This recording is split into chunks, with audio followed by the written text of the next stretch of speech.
Bismillahirrahmanirrahim. Assalamu alaikum. Poetry 1 course code 403 lecture 26. We discussed John Donne's Some of the Holy Sonnets. Let's have a recap of lecture 25. In earlier lectures we have talked about his love songs. In these we have discussed Go and Catch a Falling Star, Love's Alchemy, The Sun Rising, A Valediction of Weeping. In these poems we have we have analyzed the features, the characteristic features of metaphysical poetry. After discussing these love songs, we discussed the holy sonnets of John Donne. First, let's have a recap of what is a sonnet and what are the different types and what are the features of a sonnet. A sonnet, we discussed earlier also, a sonnet is a word derived from the Italian word sonetto. So originally it is a sonnet, it is an Italian word sonetto, which meant little song. So sonnet refers to a poem that has a few characteristics. It is a short poem written in a specific format. It consists of 14 lines. It has a particular rhyme scheme. It is written in iambic pentameter, but there are usually some of the variations also. So in this lecture, as far as we are concerned with John Donne's poetry, we are not going to talk about those variations. We'll only talk about sonnet and the types of sonnets, and we'll talk about the his sonnets, that which model does he follow for writing his sonnets. These sonnets, they consist of 4 quatrains. The first 3 quatrains consist of 4 lines each. The 4th quatrain consists of a couplet, a rhymed couplet. There are 3 types of sonnets. We discussed earlier that there is Italian sonnet, English sonnet and Spenserian sonnet. The Italian sonnet is also known as Petrarchan sonnet, and English sonnet is also known as Shakespearean sonnet, because Petrarch and Shakespeare, these were the important writers who developed this form of writing English poetry. So in Italy it was Petrarch, and that form was named after him, so it was known as Petrarchan sonnet. Similarly in England there was Shakespeare. He was the one who flourished this art of writing poetry in that particular form, so it was named after his name as Shakespearean sonnet. Similarly in the 3rd part, it was Spenser who gave rise to this type of pattern in writing a sonnet, so it was named after him. All these sonnet types, they have similar patterns. There is a difference of rhyme scheme because this rhyme scheme is interlocking. Sometimes it rhymes with the previous quatrain and sometimes it does not rhyme with the previous quatrain. So these are the different rhyming patterns of Italian sonnet, Shakespearean sonnet and the Spenserian sonnet. The overall layout of the poem remains the same in 3 of the categories. It consists of 14 lines. उसमें एक octave और sestet है. Octave में 8 lines हैं, sestet में 6 lines हैं. So the outward appearance, it remains the same. There are little variations, or sometimes writers, ज़रूरी नहीं है कि उसमें iambic pentameter ही use करें. Sometimes writer, they tend to use certain other meters also, like hexameter or diameter, so those might also be used. The parts of a sonnet, as we discussed earlier as well, there are 2 parts of the sonnet, an octave and a sestet. The octave consists of 8 lines. The first 8 lines of the sonnet are known as octave. There is usually a problem or a conflict or a question that gives that is stated by the writer, and there is usually a speaker. The speaker asks a question, a conflict is mentioned or a problem is mentioned, and finally that problem is resolved, that is brought to an end. A conclusion is discussed in sestet that consists of the last 6 lines of the poem. So broadly speaking, a sonnet consists of 2 parts, octave and sestet. Octave is the first 8 lines and sestet are the last 6 lines. As far as John Donne's poetry is concerned, we discussed earlier also, he wrote love poetry and holy sonnets. These are the two important categories of his poetry. In love poetry, we find the metaphysical element, we find the far-fetched conceits. These poems are representative of the metaphysical school of thought. हमें वो सारी characteristics, metaphors की, conceits की, heterogeneous ideas की, similar जो metaphors और similes हैं वो डिफरेंट फील्ड से यूज किए गए. इमेजरी जो है उसने बहुत वास्ट, उसके पास एक ट्रेजर है हर, जिसमें के हर फील्ड का नॉलेज शामिल है, including medicine, law, theology. So he uses comparisons from all these varied fields. As far as his holy sonnets are concerned, let's have a recap of the types of themes that are used in these holy sonnets. John Donne's religious poetry is also known as divine poems. John Donne wrote 19 holy sonnets. And as if we compare his literary careers, he started writing the love poetry around 1590s. But as far as the religious poetry is concerned, that he started much later, and it is believed that by this time he had converted to Protestantism, because earlier he was born in a Roman Catholic family. He converted to Protestantism later on, and by the time he started writing these religious sonnets, these holy sonnets, he was a Protestant. He was converted to Protestantism, and these religious sonnets, this religious poetry, he wrote these sonnets during the years 1609 to 1611, but they were not published then. They were published with the title Love Songs and Sonnets in 1633, and we know that John Donne died in 1631, so it was published posthumously. It was published, these works of his were published, they were collected and they were published after the poet's death. He died in 1631, but his works were published in 1633. When we talk about the tone and the style of the holy sonnets, these holy sonnets are dramatic in nature. They use the argumentative tone, as if the speaker, the poet, wants to convince, to persuade his listeners, his audience. So from the very tone of the holy sonnets, the idea that we get that these were not originally written. Probably John Donne used to read these holy sonnets to his audience, and this is the reason that they are more argumentative in their style, that John Donne, the poet, wanted to convince his audience, wanted to convince his listeners.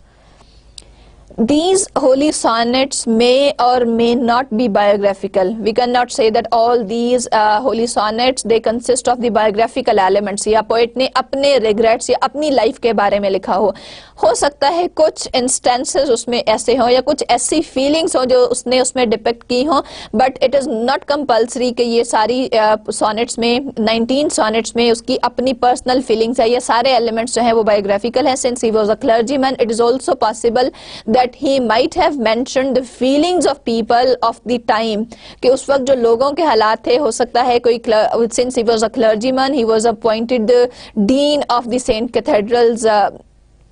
Paul's Cathedral, so it is also possible that these describe his contemplation on religious convictions.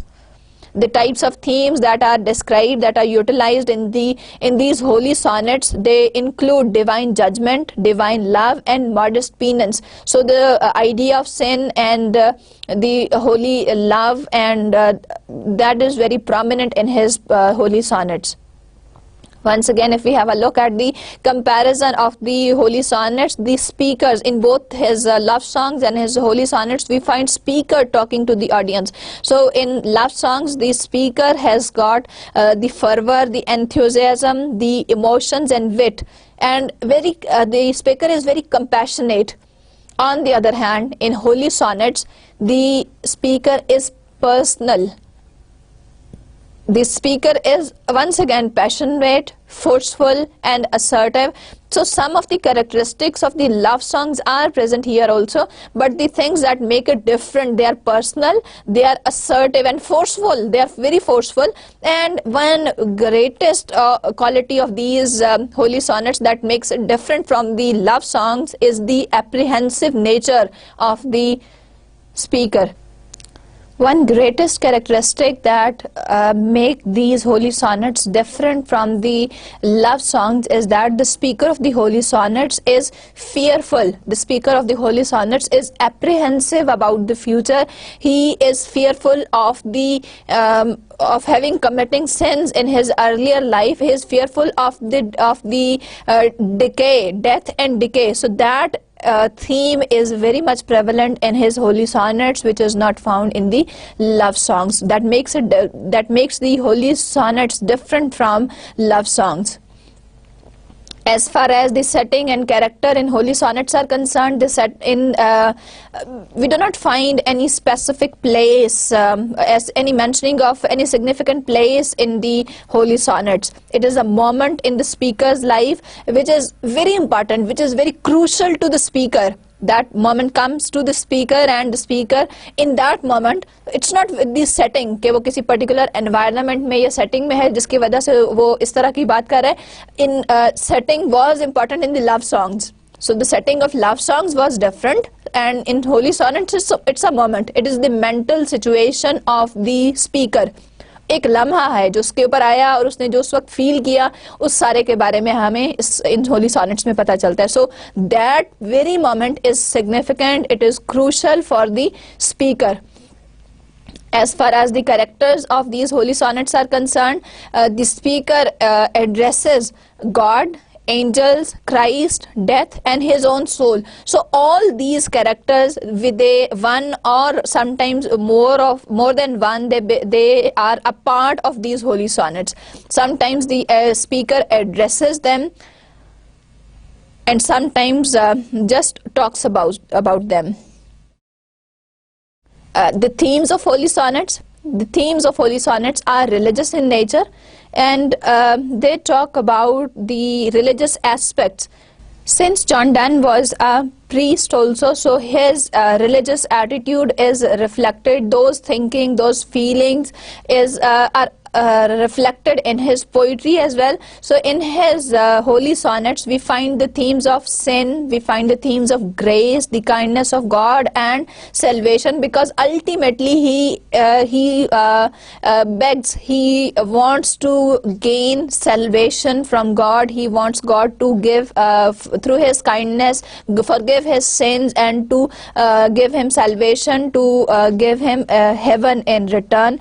In the previous lecture we discussed Thou hast made me, I am a little world made cunningly. We discussed these two holy sonnets. We discussed holy sonnet 1 and holy sonnet 5. In holy sonnet 1 we discussed that the speaker addressed God, and he said that you are my creator, you have created me, you have is it possible that your work can perish? That he is basically, the theme of the holy sonnet is death and decay. He says that my death is going to approach soon. He asks for forgiveness, and he says that it is only with the help of God that he can rise again, only through his grace, through his kindness, that he can sustain himself. He says that he is not able to sustain himself even an hour against the devil, against Satan, who is his and the God's enemy. He says that finally, through his help, through the help of the Almighty, through his grace and kindness, he will be able to save himself. Then in the other holy sonnet, I am a little world made cunningly, here he uses the doctrine of dualism. He says because it is believed that every reality has two facets. the positive and the negative. So here he combines that doctrine. The speaker says that I was made of the angelic spirit, but on the other hand, my sins have turned that glorious days of my life into the endless nights. So he uses the duality, the sin and then purity and angelic face, the day with night. Then finally he says that he asks for the forgiveness of God, and finally he says that this is through the grace of his name that he can be saved. He asks for that compassionate, that intense feelings of his name and his house, that he can be forgiven.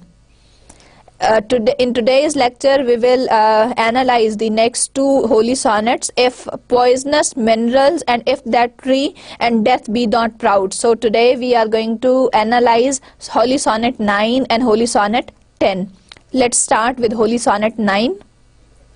Holy sonnet 9 is if poisonous minerals and if that tree. So in this holy sonnet, tree here refers to the tree of knowledge in heaven, which was forbidden, which Adam was not allowed to eat. We find the reference to that tree, because that tree here refers to that particular tree which was in heaven, and which Adam was instructed not to eat. We found this reference earlier also in Milton's Paradise Lost. So this is the second time in this course that we have come across this reference, that tree of knowledge. So that tree of knowledge, the first instance or the first reference was given in Milton's Paradise Lost in the initial lines, the fruit of that forbidden tree. So that was the first reference. This is the second time that we have the reference of that tree of knowledge. Let's have a look at the layout of the poem. If poisonous minerals and if that tree whose fruit threw death on else immortal us, if lecherous goats, if serpents envious cannot be damned, alas, why should I be? Why should intent or reason born in me make sins else equal in me more heinous, and mercy being easy and glorious? To God in his stern wrath why threatens he? But who am I that dare dispute with thee? O God, oh, but of thine only worthy blood, and my tears make a heavenly leaden flood, and drown in it my sins' black memory. Thou remember them, some claim as debt. I think it mercy if thou wilt forget. So if we look at the rhyme scheme of this holy sonnet, the last word of the first line, it's tree, then us and envious. So A, us and envious rhyme together. So this is B, B. Tree rhymes with B and me. So A, B, B, A. Then heinous and envious rhyme together. So again B, B. Then he and the rhyme with tree. So the rhyme scheme of the first 8 lines will be A, B, B, A, B, B, A. For the convenience, I have highlighted the words with different colors, and the same colors represent that same letters will be attributed to these words. Then the in the 9th line rhymes with he, so this is again A. Blood and flood rhyme together, so this is C, C. Memory rhymes with the, memory and the, so this is again A. Debt and forget rhyme together, so this is D, D. So the rhyme scheme of this holy sonnet is A, B, B, A, B, B, A, C, C, A, D, D. It consists of 14 lines. It is a mixture of Petrarchan and Shakespearean sonnet. It consists of 3 quatrains. Once again, as usual, there are 14 lines, and these 14 lines can be divided into 3 quatrains. The first 3 quatrains consist of 4 lines and a couplet. Finally, that rhymes together. Then rhyme scheme of the poem was, as we just discussed, was A, B, B, A, B, B, A, C, C, A, D, D. Then if we look at the poem, it is an address to the God. The speaker addresses God, and he talks about the tree, the forbidden tree in heaven. Let's analyze the poem. If poisonous minerals, and if that tree whose fruit threw death on else immortal us, if lecherous goats, if serpents envious, cannot be damned. He is putting in a question. He says that if he is using a conditional sentence. He says that if the poisonous minerals, that all those minerals that are poisonous, that bring forth their dreadful effects, and he says that the tree that bears a fruit that brings death, that brought death to whom? To the immortal us, to man who was immortal before eating the fruit of that tree. He says that we, the human beings, were immortal. By eating the fruit of that tree, we became mortal. So it is so dreadful, it is so terrible, the fruit of that tree, that we ate it and we became mortal beings. If lecherous goats, the lustful goats, and the serpents who are very dangerous, who are very cruel, envious cannot, the serpents envious, that these serpents who are very dangerous for the lives of human beings cannot be damned. He is giving all these examples, and he says that if all these are not damned, if they cannot be damned, if they are not going to get the punishment for all these dangers that they have in them, alas, he says that he is being sorrowful. He is regretting. Why should I be? He says that what is the reason why I should be damned? So he gives examples of the minerals of that fruit of the forbidden tree, that since it became death to mankind, that they are so dangerous that why should we human beings be damned? हमें क्यों सजा मिले? सिर्फ ये हमारे लिए क्यों sins हैं? वो भी तो गलत काम कर रहे हैं. He is pointing towards different things, the minerals, trees, the serpents and goats. He says that they are also doing those bad things because they are dreadful, they are dangerous for others. So why not they be damned? If they are not damned, why should I, the human being alone, to be damned? उसको क्यों dam किया जाता है? उसको क्यों जहन्नुम उसका ठिकाना है? ये उसको क्यों सेंस की सजा दी जाती है? Why should intent or reason born in me? He says that why this presence of this very wisdom, it makes sin else equal in me more heinous. More heinous is more terrible. That otherwise it is because of the wisdom, it is because of that wit, that reasoning in my brain, that is causing me this dreadful end, this terrible end. And mercy being easy and glorious. He says that, and mercy, the kindness, being easy and glorious. It is not very difficult for the God to forgive these sins that are terrible. And glorious, it is glorious for him, it would bring glory to him, that because it does not make any difference to him, to God in his stern wrath. Why threatens he? Then stern is uncompromising anger. So why does he threaten? It is not very difficult for him to forgive a person, to forgive, because it is not against his glory to forgive someone. So why does he threatens human beings for his uncompassionate, uncompromising anger? So he brings in once again, this is Holy Sonnet number 9. He brings in comparison of different things. He compares himself with with certain other things, the minerals. So once again, the conceits and the far-fetched ideas he is using. He compares himself with the minerals, with that forbidden tree. He compares himself with the lecherous goat and the envious serpent. He says that if these are not damned, if they do not get the punishment for being dangerous to others, क्योंकि sin यही कहा जाता है ना कि something that you do wrong, आप वो just तरीके से नहीं करते हो, you are being dangerous to others, आप उस तरीके से नहीं करते हो काम को जिस तरीके से आपको कहा जाता है. So he is raising a question that अगर ये सारी चीजें जो हैं, अगर उनको इसकी सजा नहीं मिलती है, if they are not responsible for these for being dangerous to human beings, क्योंकि ये सारी चीजें ह्यूमन बीइंग्स के लिए डेंजरस हैं, and they are sometimes they are dangerous for each other of their own species.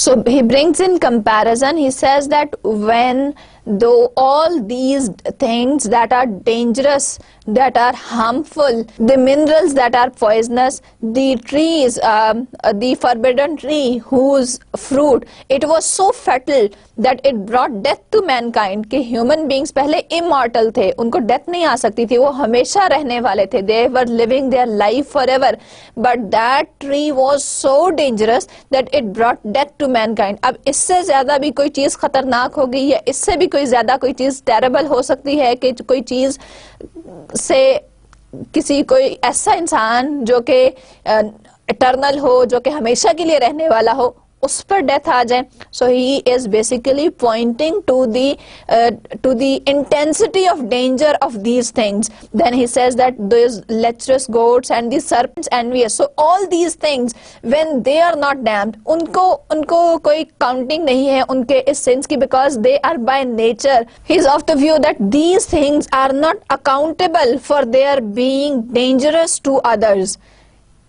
उनकी कोई पकड़ नहीं है, वो डेंजरस है, पॉइजनस मिनरल्स हैं जिसका एक जरा सा इंसान को मौत के घाट उतार देता है. देन दैट ट्री, आदम और ईव जो कि इटर्नल थे, जो कि हमेशा रहने वाले थे, उसने उनको जो है वो, अब उस दरख्त की तो कोई पकड़ नहीं होगी, आदम को तो फौरन पकड़ लिया गया था. So in a way he is complaining that why human beings are always there to account for their sins, they are all why they should be punished for their sins. उन्हीं के लिए पनिशमेंट क्यों है, क्या वजह है कि सिर्फ ह्यूमन बीइंग्स को पनिश किया जाता है. Then he says that all these animals, the serpents, they are also, they are dangerous even then human beings. He says that what wrong is there in us that we are accounted for our sins. हमें अपने गुनाहों का, हमें अपने हम जो भी कुछ इस दुनिया में करते हैं, हमें उसका हिसाब किताब देना है. So he is raising a question. He says that why should not all those things, when they cannot be damned, when they don't account, when they are not asked for their being dangerous to others, why should I as a human being, why should I suffer? I am a similar sort of creation. He says that God has created them and God has created me also. So why? So there are certain similarities in these comparisons, that the creator is one. Fine. Why something has to suffer and the other doesn't? On the other hand, okay, fine, it is said that sins bring danger to the lives of others. So that is the reason it is sometimes said that sins are dangerous. You do not follow the commands of the God because you do evil to others. So these things are also, these minerals and that forbidden tree and the goats and the serpents, they are also doing evil to others. They are also dangerous. If they don't have to pay for their sins, why should human beings suffer? Why should human beings be accounted only for their sins? Then he says that why should intent or reason born in me make sense? That this reasoning, why should it make sense? He says that there is something more than that, that when there is reasoning, there is logic. You don't intend to do something which is bad and wrong. Else equal. In me more heinous. He says that more terrible, that why this reasoning, what is the reason? He is trying to find out that cause of this sins. He says that, okay, fine, if they are, he says that, okay, why this intellect in me, this wisdom is responsible, which I have, is responsible for bringing in or for making me more sinful, more terrible. And mercy being easy. Now he changes from that. He says that it's not difficult for God to be merciful, to be kind and compassionate and glorious to God. he says that it is easy and it is glorious for God. He has this glory, he has that highest status of forgiving others. In his stern wrath, why threatens he? He says that if mercy is not very difficult for him and it is glorious to God, why does he threatens the human beings in his uncompassionate anger, in his stern wrath? Wrath signifies his extreme anger. So why he threatens us? Why he threatens human beings of his anger? But then he changes his tone once again. First he says that it's not all difficult for him. Why should he? He should forgive our sins when he is not punishing these serpents and the forbidden tree and the poisonous minerals, when he does not punish them for their sins, for their being dangerous to others. It is not difficult for him to forgive human beings even. It would not bring any decrease in his strength and power. But then he says, but who am I? He says that I stand nowhere. As a human being, I am not in a position that dare dispute with thee. Then he comes to the right place. First he raises questions and now he comes to the right place of being a human being. He says that dare dispute with thee, O God. He says that I am nobody. मैं कौन होता हूँ खुदा के साथ, खुदा से ऐसे सवाल करने वाला या खुदा के साथ ऐसा झगड़ा खड़ा करने वाला. Now he is acknowledging his rightful place. First he raised those questions कि मेरे ज़हन में ये questions हैं कि वो क्यों नहीं accountable अपने sins के लिए. Now he says that I'm not in a position now realizing his true worth because he is not Satan. He had that thought, he expressed it, and now he is back as a human being. He says that who am I? मेरी कोई position नहीं है, अल्लाह ताला के सामने मेरी कोई हैसियत नहीं है कि मैं उसके साथ डिस्प्यूट, कोई क्वारल, कोई झगड़ा खड़ा करूं. Oh, of thine only worthy blood. He says that worthy blood, that you are all noble and pious. जैसे हम कहते हैं कि अल्लाह ताला पाक है, तो he says that thine only worthy blood, you are the only one who is above everything, you are sacred and holy. सुभान अल्लाह, अल्लाह ताला पाक है इन सब चीजों से.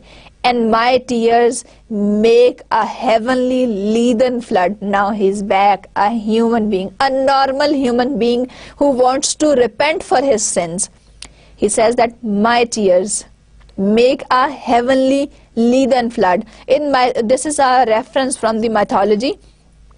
It was believed that the river Leith, it caused total forgetfulness. Whatever through the water of that river, you tend to forget everything. He says that my tears make a heavenly leaden flood. Now my tears, since I am regretting over my sins, so these tears, they are so noble and pious that they make a heavenly flood of forgiveness, flood of forgetfulness, that these tears will wash away all those sins from your memory. And he says that, and drown in it my sins black memory. Now black here refers to bad memory. He says that he says that my sins have left a bad impression, a bad mark on your memory, but the tears that I have, they are so noble and pious that because I'm repenting for my sins, my tears will create a heavenly flood, a noble flood of what type of water? That will wash away that bad memory of my sins. So he is again being a human being. He says that I regret for my sins, and the tears that I am shedding as repentance, these tears will cause in this poem. It is also believed that in the first half of the poem we come across a Catholic John Donne, the poet has got the Catholic attitude, so he questions the God. He says that why not everything suffer, or why, if those things are not suffering, why human beings only to suffer? What is so strange, or what is so extraordinary about the reasoning? Because when there is reasoning, the ultimate outcome is that you should not be committing sins. He says that there is something beyond that makes human beings to commit sins. लेकिन second half में poet is seen to be as a protestant, जो कहता है कि नहीं, अल्लाह ताला की mercy, उसकी काइंडनेस खत्म नहीं हुई है. He is still hopeful that he will get mercy, and he says that I repent for my sins, and the tears that I am shedding as a repentance for my sins, this will wash away the bad memory of my sins, that thou remember them. All those sins that you remember that I have committed, some claim as that you my tears, the tears of repentance, will wash away the memory of those black sins, and so that you do not claim them as a debt on me. I think it mercy. So he is asking for the forgiveness. He is asking for the kindness of God. He says that if thou wilt forget, that through your mercy, if you forget that and you do not claim any debt on me, the sins, the black memory of my sins that you remembered, my tears, he says that my tears, I'm hopeful that they are going to wash away that bad memory. He says that I ask for, so the speaker is asking for the God's mercy, for his kindness to forgive his sins and to forget about those sins, so that he does not claim anything about his sins. Let's discuss the other holy sonnet, holy sonnet 10, death, be not proud, though some have called thee. So in this holy sonnet, the speaker addresses death. He has personified death, and he addresses it as if it was a living being. Let's have a look at the layout of the poem. Death, be not proud, though some have called thee, mighty and dreadful, for thou art not so. For those whom thou thinkest thou dost overthrow, die not, poor death, nor yet canst thou kill me. From rest and sleep, which but thy pictures be, much pleasure then from thee much more must flow, and soonest our best men with thee do go. Rest of their bones and souls delivery, thou art slave to fate, chance, kings and desperate men, and dost with poison, war and sickness dwell, and poppy or charms can make us sleep as well. And better than thy stroke, wise fellest thou then. One short sleep past, we wake eternally, and death shall be no more. Death, thou shalt die. So this whole poem, the poet addresses death as if it was a living being, and he has different attitudes throughout the poem that we will discuss later. First, let's have a look at the rhyme scheme, as I have highlighted these last words of the lines. So the rhyme scheme of the poem is A B B A, A B B A, C D D, C E E. The sonnet consists of 14 lines. Once again, it's a mixture of Petrarchan and Shakespearean sonnet. It consists of 3 quatrains and a couplet, or in other words, we can say an octave and a sestet. The rhyme scheme of the poem, as we just discussed, is A B B A, A B B A, C D D, C E E. So this is the rhyme scheme of the poem. Let's analyze the poem. Death, be not proud.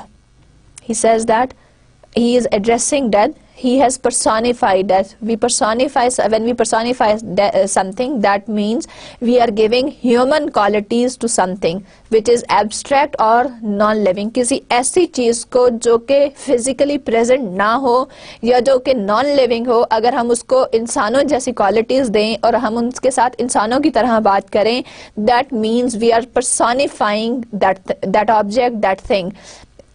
इस poem में speaker ने death को personify किया है और वो death को address कर रहा है, उसके साथ बात कर रहा है. Death, be not proud. The speaker addresses death. He says that you should not be proud. You should not feel high of yourself. He says that though some have called thee. He says that some have called you mighty and dreadful. Dreadful is fearful. Some have called you, that some of the human beings, they have called you powerful. They have called you all powerful and dreadful. They fear you. They are fearful of you. For thou art not so.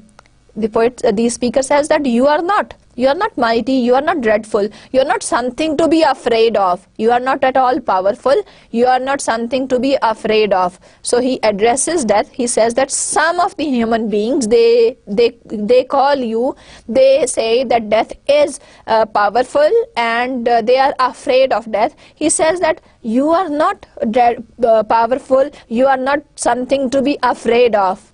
For those whom thou thinkest thou dost overthrow.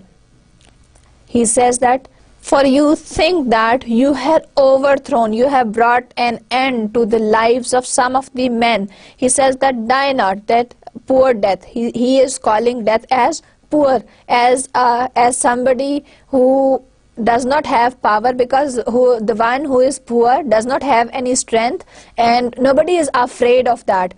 So, not yet canst thou kill me. You do not have the ability. The speaker says that you do not have the ability to kill me.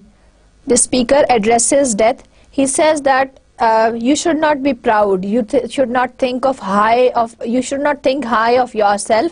You are not powerful and something to be afraid of. You are not fearful. Though some men, they call you powerful and something to be afraid of. They are frightened of you. You are not afraid. You are not something to be afraid of. You are not all powerful. He says that you think yourself to be powerful because you think that you have overthrown some of the men. You have brought death to them. He now addresses death by saying poor death, and he uses the small d. This refers that death has got no importance. It has got no significant place, and he calls it poor, having no wealth, having no power, strength, and it is not something to be afraid of. So वो सारी qualities जो power, strength की और जो mightiness की वो associate की जाती हैं, by adding poor and by using the small d, writer has excluded all those qualities. Nor yet canst thou kill me. He says that you cannot kill me. The speaker says that you cannot kill me, you cannot do anything to me, you cannot harm me in any way. From rest and sleep, which but thy pictures be. He says that when we take rest or when we sleep, they are the form of death. They are the form. He says that we do use these forms in our everyday life. We do take rest, we do sleep. So he is making the comparison of death to sleep. He says that in our everyday life, we do take rest, we do sleep. So you are not powerful. You cannot do any harm to human beings. तुम हमारा कुछ नहीं बिगाड़ सकती हो, तुम कुछ भी नहीं हो हमारे लिए, हम तुमसे खौफज़दा नहीं हैं. Much pleasure then from thee much more must flow, and soonest. Then he says that from you there is pleasure, because we take rest, and when we get up again we are fresh, we have energy. So through you we get pleasure, we take rest, we get the energy. And soonest our best men with thee do go. You take away some of our best men, rest of their bones and souls delivery. He says that it is a fact. He says that it is a fact that you do take away some of our best men. He says best men here, he is referring to the people who are pious, who are noble, the kings and the princes. He says that even those people, they even do go with you. It's not, and what is that symbolic of? It is the symbolic of the rest of their bones, that in this way when they go with you, they take some rest and the soul's delivery, and in this way when they go with you, they deliver their soul to the God. So they are not harmed by you. You cannot bring any harm to them. It is the rest for their bones. वो उनके जो जिस्म है, उनकी जो body है, वो rest करती है इस तरीके से, और वो अपनी सोल को अल्लाह ताला के हवाले कर देते हैं. So it is not death, it is not bringing decay and destruction to their body. ये उनकी बॉडी का रेस्ट है. So he is presenting death in a very, he is saying that you are not something to be afraid of. अब उसको further explain कर रहा है कि ठीक है, हमारे जो कुछ लोग हैं, you do take them away, लेकिन उन लोगों को वो, उनके लिए क्या फॉर्म है? वो रेस्ट की फॉर्म है. वो आराम करते हैं, वो उनकी बॉडी का आराम है, और इस तरीके से वो अपनी सोल को अल्लाह ताला के सपोर्ट करते हैं, अल्लाह ताला के हवाले कर देते हैं. Thou art slave to fate, chance, kings and desperate men. Then first he called death that it should not be proud. Then he called it poor death. Poor कि जिसके पास कुछ भी नहीं है, जो खुद दूसरों के मोहताज है. Then now it says thou art slave to fate, कि तुम खुद मोहताज हो.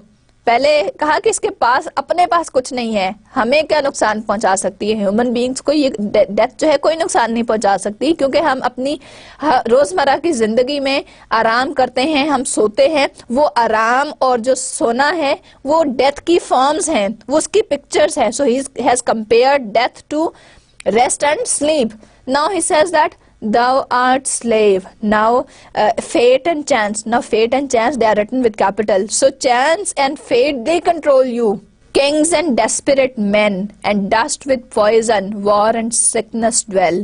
He calls death, he says that you are a slave. Now with slave, that means when we have a slave, जो slave है या गुलाम है, उसके साथ बहुत सारी चीजें एसोसिएट होती हैं. गुलाम कुछ भी अपनी मर्जी से नहीं कर सकता. गुलाम को जो ऑर्डर किया जाए वो हुक्म का गुलाम होता है, उसको हुक्म का पाबंद होता है. उसको जो कहा जाए, जितना कहा जाए वो उतना ही करेगा, उससे ज्यादा ये काम वो नहीं कर सकता.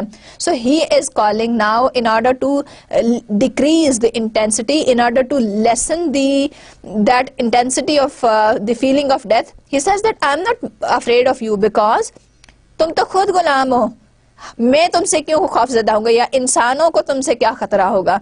You cannot do anything to human beings. तुम उनको कोई खतरा नहीं पहुंचा सकती हो, because you yourself is a slave. तुम खुद गुलाम हो. किसकी गुलाम हो? फेट की, चांस की.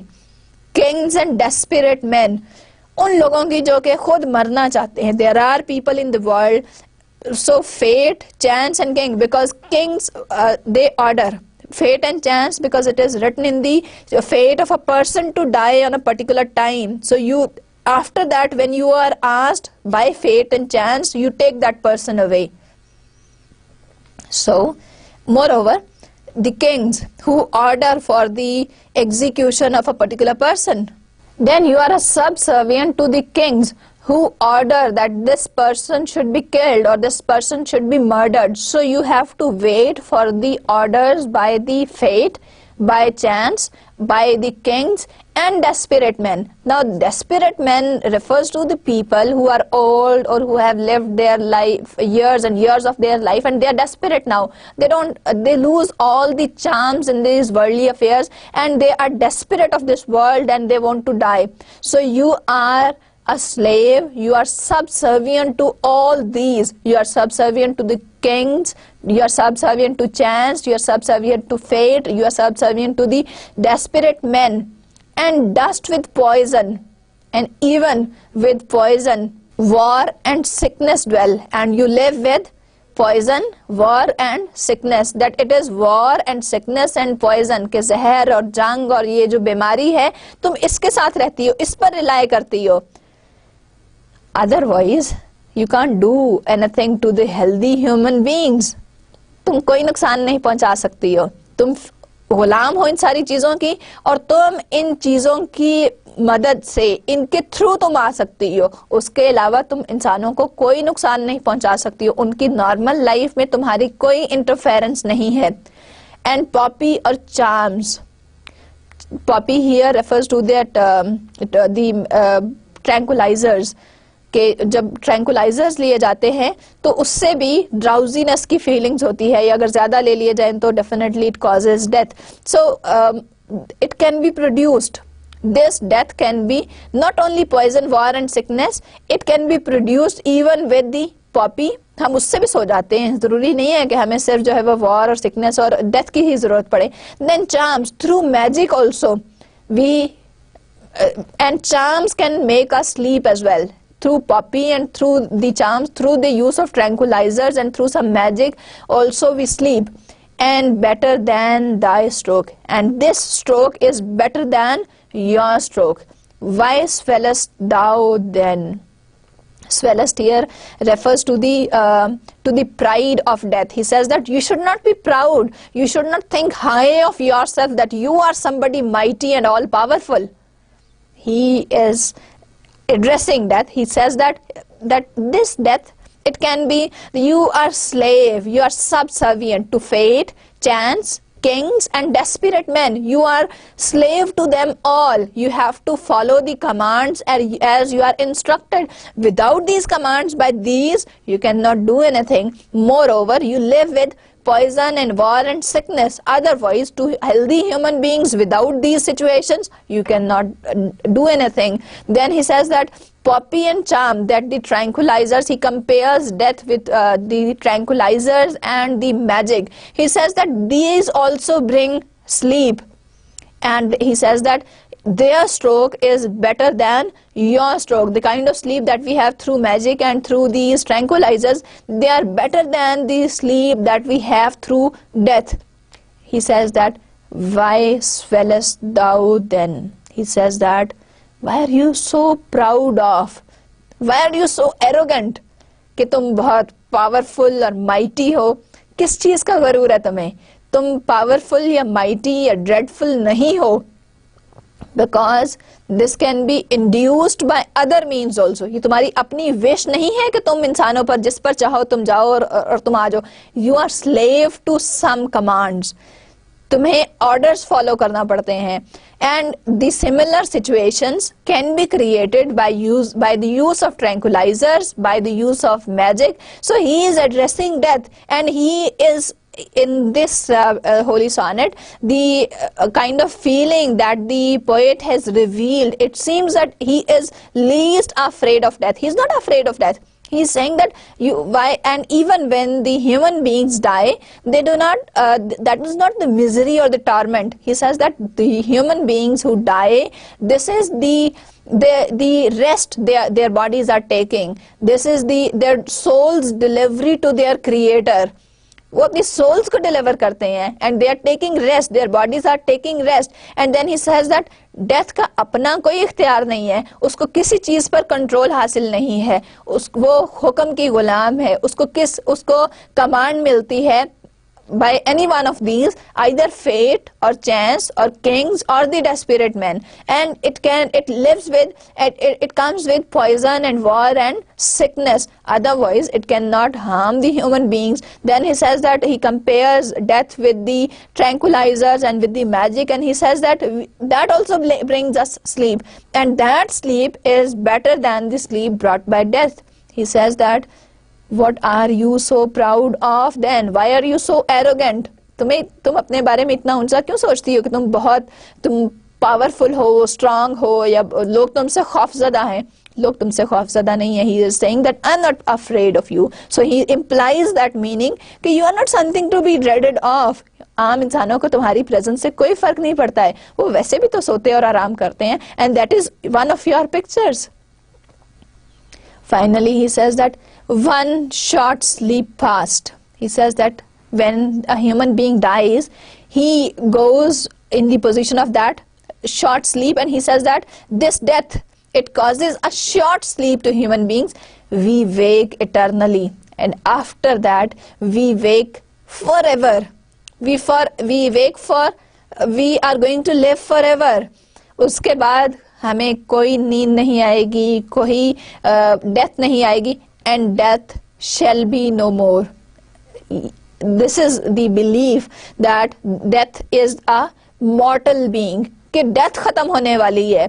Death should not be, he is addressing death, कि you should not be proud. We are the ones, the human beings are the ones who are going to live forever. Human beings हमेशा रहेंगे, death हमेशा नहीं रहेगी. Death will create a life for them which is everlasting. और ये death की वजह से है, क्योंकि वो उसको शॉर्ट स्लीप कंसिडर कर रहा है कि इस शॉर्ट स्लीप की वजह से they will be able to live forever, they will be able to lead an eternal life. वो हमेशा की जिंदगी में पहुंच जाएंगे. ये एक शॉर्ट रेस्ट होगी उनकी बॉडी की, और उसके बाद वो हमेशा के लिए उठ जाएंगे. And death shall be no more, death thou shalt die. He addresses death. He says that you are the one who is mortal. You are the one who is going to die. Death को खत्म होना है, death को फना होना है. इंसान को फना नहीं होना. इंसान इमॉर्टल है. ये जो डेथ है ये उसकी एक फेज है, उसके रेस्ट का फेज है. वो इसमें रेस्ट करेगा और उसके बाद वो हमेशा के लिए जिंदा रहेगा. And this is death which will come to an end. एक बार उसको, क्योंकि वो एक ट्रांजिएंट स्लीप, एक टेम्पररी स्लीप देगी, और उसके बाद डेथ हमेशा के लिए खत्म हो जाएगी. Death is the mortal being, death खत्म होगी. So I am not, he says that since I am the immortal being, I am the human being, death can not do any harm to me. He says he is not afraid of death, क्योंकि he is the immortal person and this death will cause him to live eternally. वो उसकी एक short sleep, एक rest का उसके लिए बायस बनेगी, और उसके बाद वो हमेशा की लाइफ रहेगा जहां पर कोई स्लीप नहीं होगी, कोई डेथ नहीं होगी. And in the end he says that these are not human beings who will die, they are going to wake up eternally. वो हमेशा के लिए उठ जाएंगे. And this is death.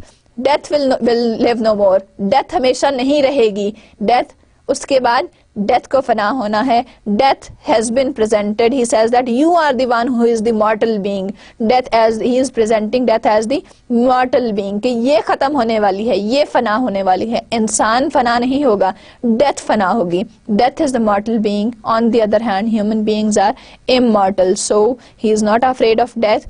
He is not He says that this death will produce a temporary sleep in human beings, and after that they will wake up eternally, they will wake up forever, and death will die, and it will not reach, it cannot reach them after that. Death will come to an end then. It will die. It is mortal.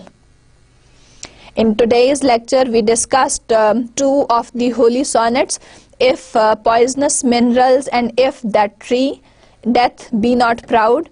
In the holy sonnet 9 we discussed the poet, the speaker questions God. He says that why not the other dangerous things in the world be punished? If they are not punished, why should the human beings be punished for their sins? Then in the second half of the poem he asks for forgiveness, he asks for the mercy of God. He says that through his mercy, through his kindness, he says that I repent for my sins and these tears will wash away the bad memory of my sins. Then in the second holy sonnet number 10, he discusses death. He addresses death. He says that you should not be proud and arrogant, because you are not mighty, you are not powerful, and you are not dreaded by human beings, because human beings, those who die, this is a form of their small rest,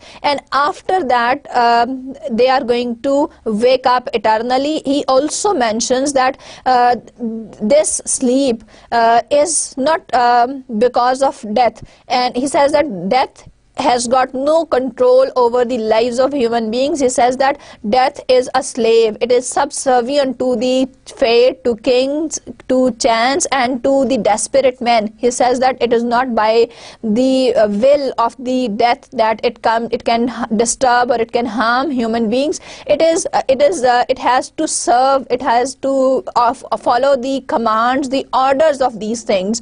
Then he finally says that these are human beings who are mortal. He then finally says that these are human beings who are immortal, and death is mortal. Death is going to finally die, and after that short sleep, which is called death, human beings are going to wake up eternally, and death will die then.